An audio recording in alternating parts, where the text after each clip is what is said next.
Tingnan nyo guys, tanim ni tatay na sili tsaka kalabasa, tanlad. And this, malapit na rin na mga yan, malaklak na. Yes, yan, dami bulaklak yan oh.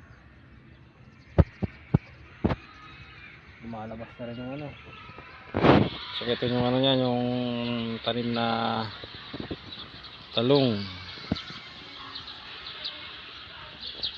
Dito yan sa farm. Ito, dami yan. Pasatout na lang sa mga Bicolano dyan, mga kababayan kung Bicolano ba. Yan yung stay na namin dito na tinitirhan sa farm. Yan yung gate namin.